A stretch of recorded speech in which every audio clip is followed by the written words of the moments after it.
नमस्कार मित्रांनो, मी Praveen Kamble, ITS Shrivardhan. Employability skill या विषयामध्ये आपला टॉपिक इंग्लिश लिटरसी सध्या चालू आहे. मागच्या व्हिडिओमध्ये आपण types of speech, types of sentences, functional grammar याबद्दल माहिती जाणून घेतली होती. आजच्या व्हिडिओमध्ये आपण ॲक्टिव्ह व्हॉईस, पॅसिव्ह व्हॉईस तसेच इनडायरेक्ट स्पीच, डायरेक्ट स्पीच याबद्दल माहिती जाणून घेऊया. So boys, let's start.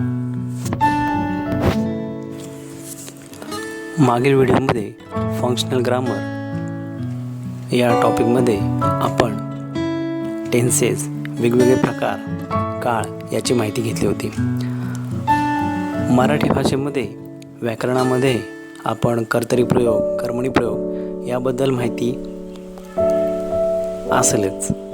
आता इंग्रजीमध्ये ग्रामरचा वापर करताना ॲक्टिव्ह व्हॉईस, पॅसिव्ह व्हॉईस असा त्याचा वापर करतो. ॲक्टिव्ह व्हॉईस म्हणजे कर्तरी प्रयोग, तर पॅसिव्ह व्हॉईस म्हणजे कर्मणी प्रयोग. चला समजून घेऊया.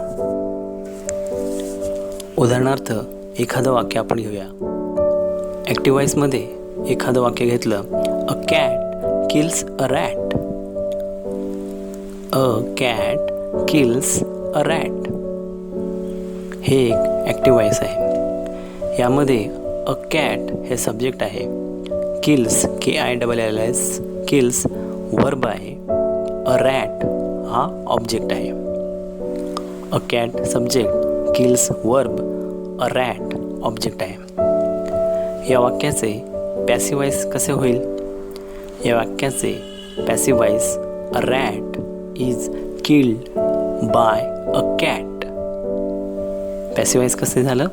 अ rat is killed by a cat.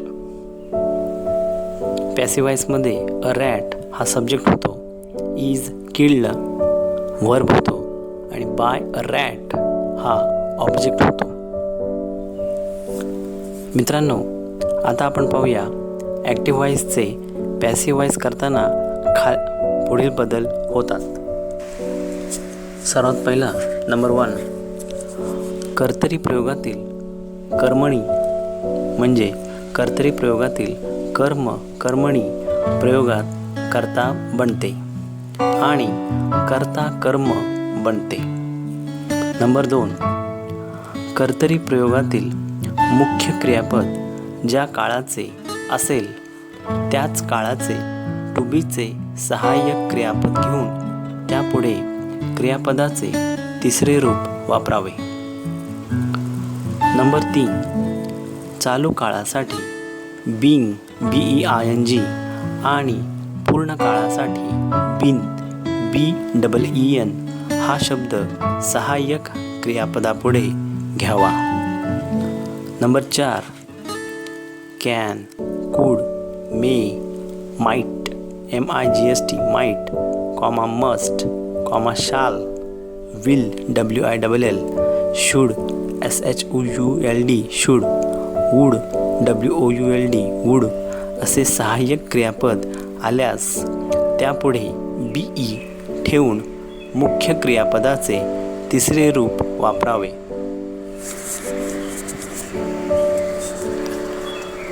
उदाहरणार्थ ॲक्टिव्ह व्हॉईस. समजा आपण एखादं वाक्य घेतलं ॲक्टिव्ह व्हॉईसमध्ये, I can write a letter. I can write a letter. त्याचं पॅसिव्ह व्हॉईसमध्ये हे वाक्य होईल, a letter can be written by me. A letter can be written by me. Number 5, कर्तरी प्रयोगातील कर्त्याला कर्म केल्यानंतर त्यापूर्वी बाय BY हे शब्दयोगी अव्यय जोडावे. नंबर 6, प्रयोग बदलताना खालील तक्ता म्हणजे पुढील तक्ता उपयोगी पडतो. तो कोणत्या प्रकारचा? तर आपण तो समजून घेऊया. ॲक्टिव्ह व्हॉईसमध्ये I, you, he, she, it यांचे रूपांतर पॅसिव्ह व्हॉईसमध्ये अशा प्रकारे होते.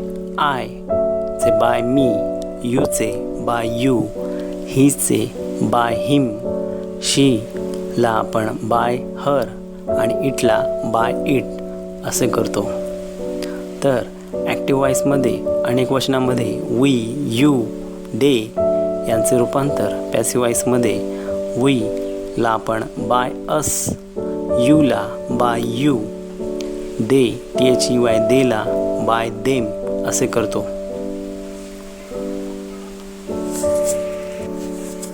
आपण ॲक्टिव्ह वॉईसमधली नकारार्थी, प्रश्नार्थी आणि आज्ञार्थी अशी वेगवेगळ्या प्रकारची वाक्य बघूया. सर्वात पहिले नकारार्थी. I do not write letter. प्रश्नार्थी. Do I write letter. आज्ञार्थी वाक्य. Write letter.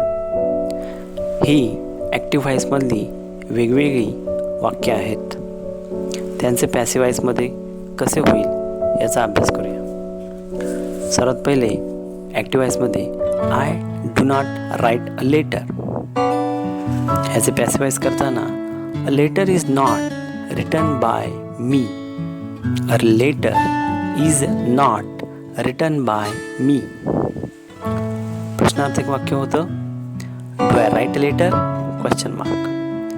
पॅसिव्ह वॉईस करताना त्याचं रूपांतर is a letter be written WRITEN written by me question mark. Is a letter be written by me question mark. Active वॉईसमधील आज्ञार्थी वाक्य write a letter full stop. Passive वॉईसमध्ये करताना त्याचं रूपांतर letter rater be written let a letter be written. मगाशी सांगितल्याप्रमाणे active voice म्हणजे कर्तरी प्रयोग, तर पॅसिव्ह व्हॉईस म्हणजे कर्मणी प्रयोग आहे. ॲक्टिव्ह व्हॉईस कर्तरी प्रयोगामध्ये एकूण 12 आणि पॅसिव्ह व्हॉईस कर्मणी प्रयोगामध्ये एकूण 8 काळ असतात. हे तुम्हाला लक्षात येईल. टेन्सेसमध्ये प्रेझेंट, पास्ट आणि फ्युचर हे 3 काळ असतात. तर त्यांचे 4 इतर काळ सिंपल, कंटिन्युअस, परफेक्ट आणि परफेक्ट कंटिन्युअस. प्रेझेंट टेन्समध्ये active voice I write a letter. तेच प्रेझेंट कंटिन्युअस टेन्समध्ये I am writing a letter. Present perfect टेन्समध्ये I have written a letter. Present perfect continuous टेन्समध्ये तेच वाक्य I have been writing a letter.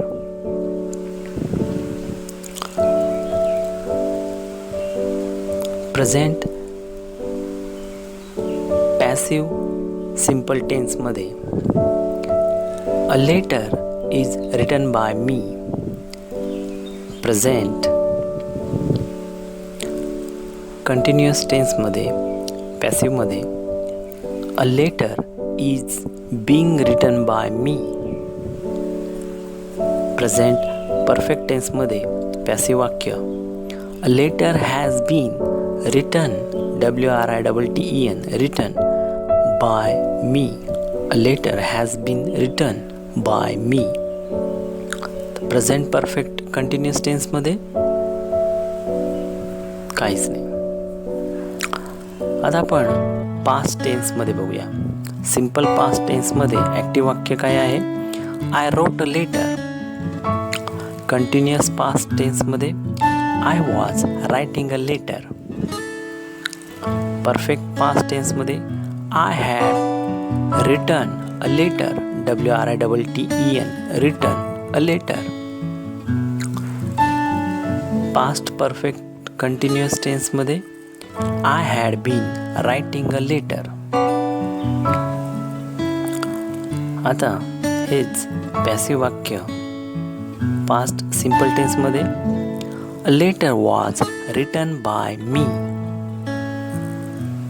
Past continuous टेन्समध्ये a letter was being written by me. Perfect past टेन्समध्ये letter had been written by me. Perfect continuous पास्टमध्ये काहीच नाही. आता आपण future टेन्समध्ये काय बदल होतो ॲक्टिव्हमध्ये ते पाहूया. सिम्पल फ्युचर टेन्समध्ये I shall write a letter. Future continuous टेन्समध्ये I shall be writing a letter. Perfect future टेन्समध्ये I shall have written a letter. Perfect continuous future टेन्समध्ये I shall have been writing a letter. हीच वाक्य पॅसिवची simple future टेन्समध्ये a letter will be written by me. Continuous फ्युचरमध्ये काहीही पॅसिवमध्ये बदल होत नाही. परफेक्ट फ्युचरमध्ये a letter will have been written by मी. काय होतं? A letter will have been written by me. Perfect continuous future काही बदल होत नाही.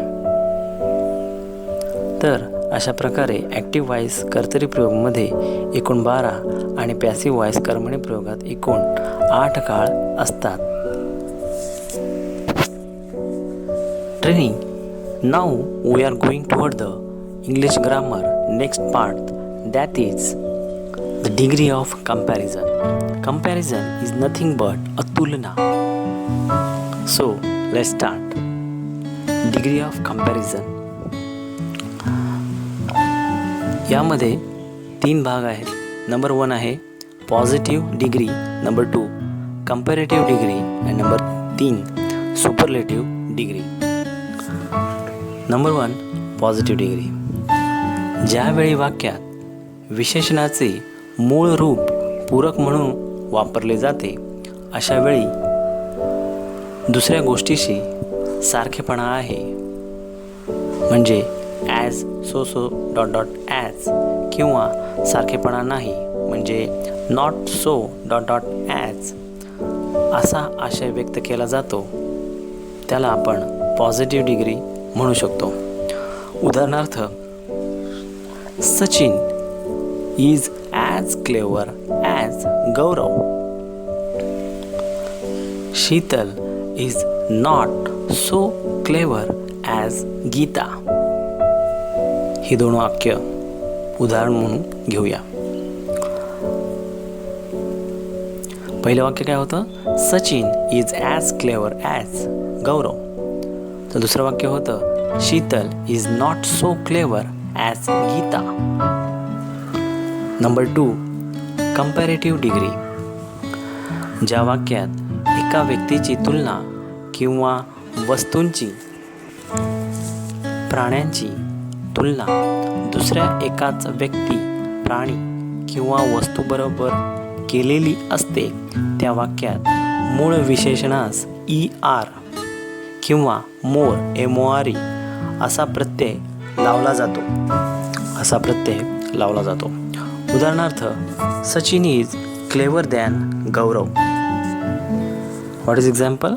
Sachin is cleverer than Gaurav म्हणजे CLEVER, क्लेवरर दॅन गौरव. आता number 3 superlative degree, SUPERLATIVE, superlative degree. अशा वाक्यात एका वस्तूची,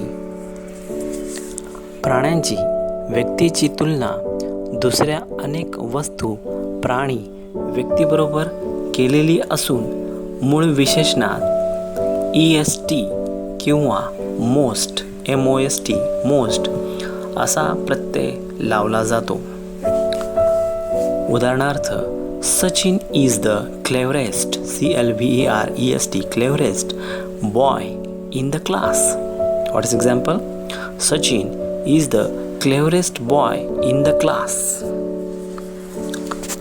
आता डिग्री ऑफ कंपॅरिझनचे काही नियम आपण समजून घेऊया.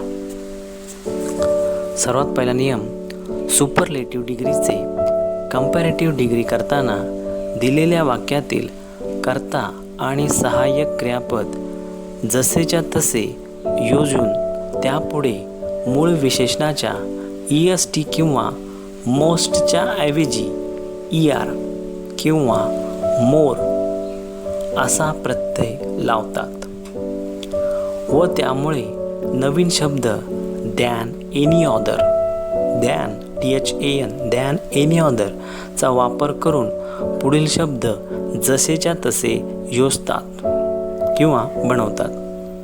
जसे की उदाहरणार्थ Sachin is the cleverest boy in the class. Superlative मध्ये काय आहे? Sachin is the cleverest boy in the class. तर कंपॅरेटिव्ह डिग्रीमध्ये काय रूपांतर होईल त्याचं? Sachin is cleverer than any other boy in the class. Sachin is cleverer than any other boy in the class. Number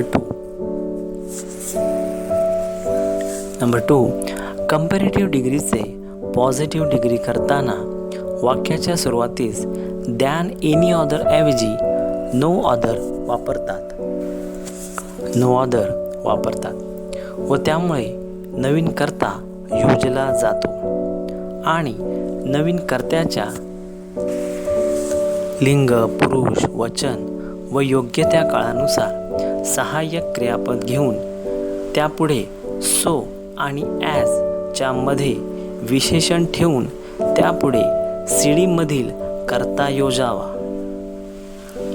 उदाहरणार्थ CD म्हणजे कंपॅरेटिव्ह डिग्रीमधील कर्ता ठेवावा.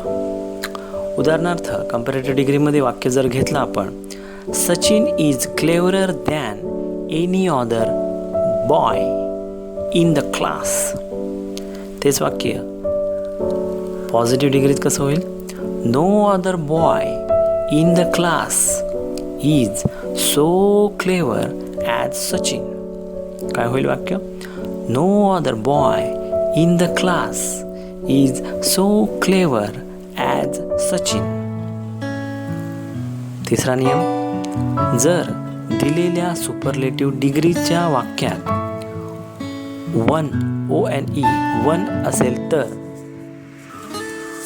वन असेल तर कंपॅरेटिव्ह डिग्री करताना दॅन एनी अदर च्या ऐवजी दॅन मोस्ट अदर आणि पॉझिटिव्ह डिग्री करताना नो अदरच्या ऐवजी very few very few FEW चा वापर करून त्यापुढे AS आणि ॲजच्या मध्ये मूळ विशेषण ठेवतात. जसे उदाहरणार्थ सुपरलेटिव्ह डिग्रीचं वाक्य पाहूया. The Ganga is one of the longest river in India. The Ganga is one of the longest rivers in India. Comparative डिग्रीमध्ये कसं होतं ते वाक्य? The Ganga is longer than most other rivers in India. तर PD म्हणजे पॉझिटिव्ह डिग्रीमध्ये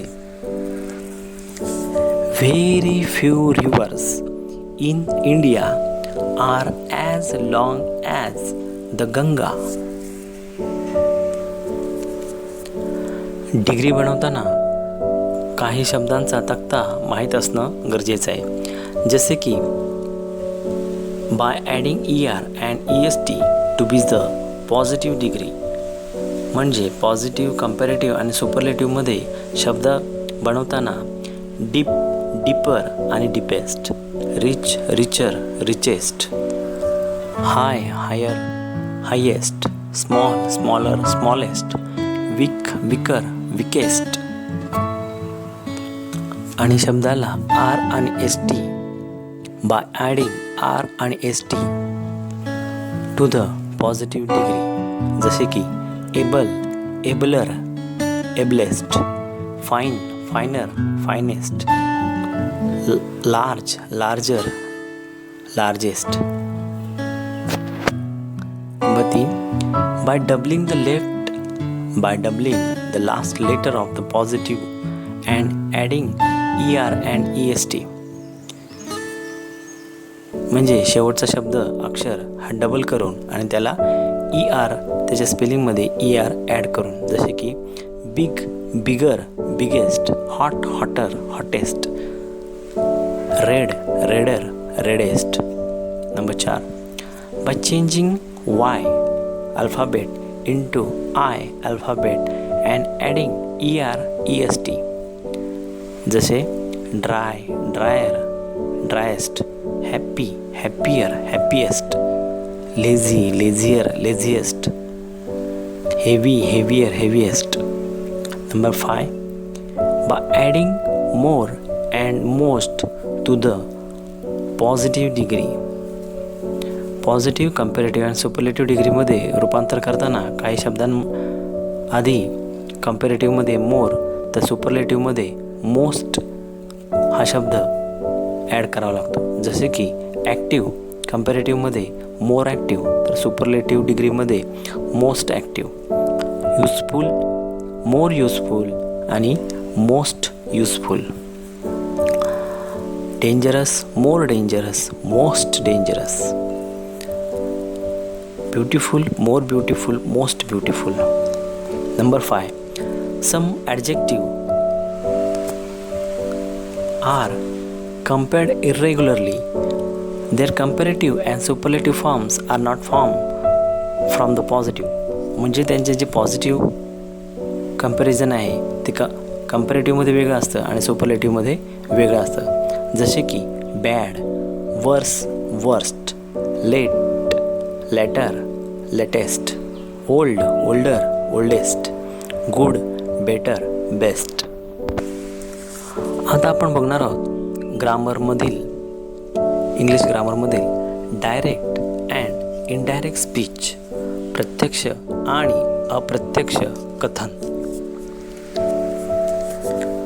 मित्रांनो, हा व्हिडिओ जर तुम्हाला आवडला असेल तर लाईक करा, शेअर करा, चॅनलला सबस्क्राईब करा. डायरेक्ट अँड इनडायरेक्ट स्पीच, प्रत्यक्ष अप्रत्यक्ष कथन. आता आपण जे बोलतो किंवा सांगतो किंवा व्यक्त करतो त्यालाच नॅरेशन म्हणजे NARRATION नॅरेशन, कथन, निवेदन असं बोलूया. एका व्यक्तीने दुसऱ्याकडून ऐकलेले बोलणे तिसऱ्यास सांगणे म्हणजे नॅरेशन. नॅरेशनऐवजी स्पीच हा शब्द देखील चालू शकतो. आता त्यातले 2 प्रत्यक्ष होतात, 2 कथन होतात. सर्वात पहिले म्हणजे डायरेक्ट स्पीच, प्रत्यक्ष कथन, आणि नंबर 2 इनडायरेक्ट स्पीच, अप्रत्यक्ष कथन. डायरेक्ट स्पीच म्हणजे बोलणाऱ्याचे शब्द जसेच्या तसे सांगणे. उदाहरणार्थ, Anil said to his sister, tea is ready. Anil said to his sister, tea is ready. Number 2, indirect speech, अप्रत्यक्ष कथन म्हणजे बोलणाऱ्याचे शब्द जसेच्या तसे न सांगता आपल्या भाषेत सांगणे किंवा त्यातील निव्वळ अर्थ, प्रमुख संदेश सांगणे. उदाहरणार्थ, Anil told his sister that tea was ready. Anil told his sister that tea was ready. यामध्ये आपण पाहिलं, in the first sentence said is called reporting verb and tea is ready is called the reported speech. Now we will see rules for changing direct speech into indirect speech. म्हणजे काही नियमावली पाहूया.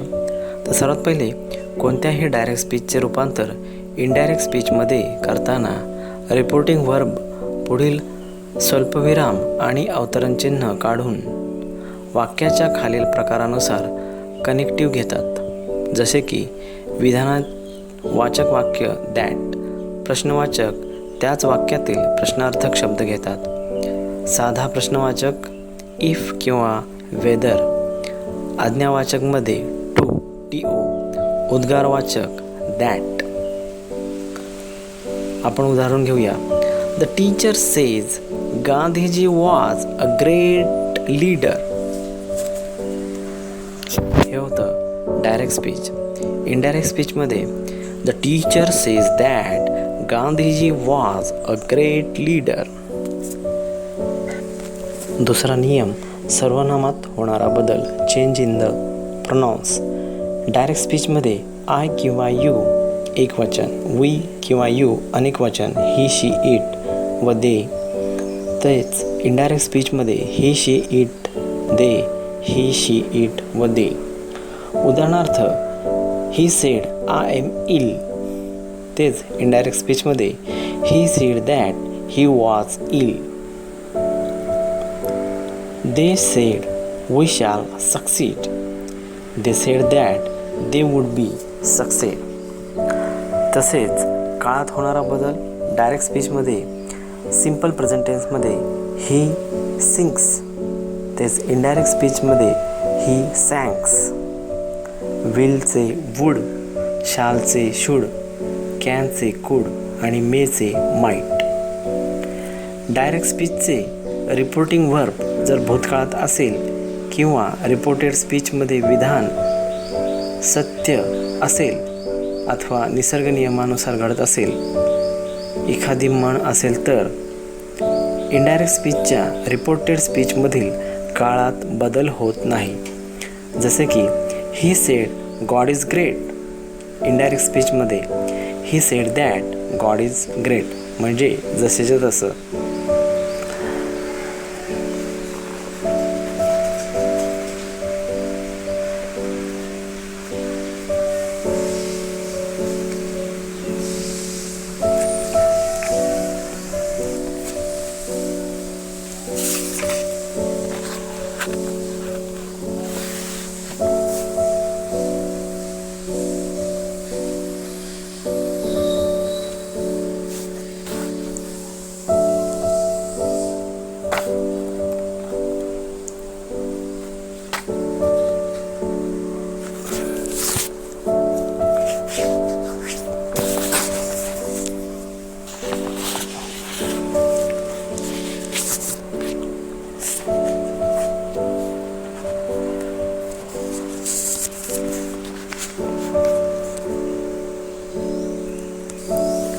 वाक्यांच्या 4 प्रकारानुसार direct स्पीचचे indirect स्पीचमध्ये रूपांतर होते.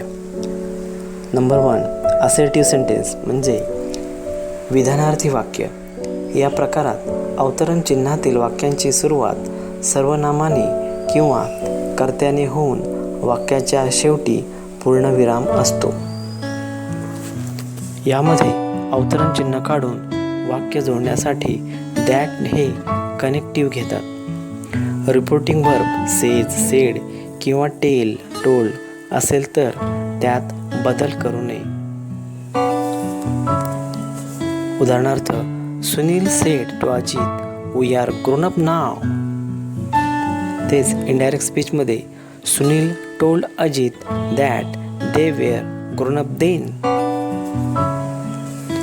दुसरा प्रकार वाक्याचा इंट्रोगेटिव्ह सेंटेन्स, प्रश्नार्थक वाक्य.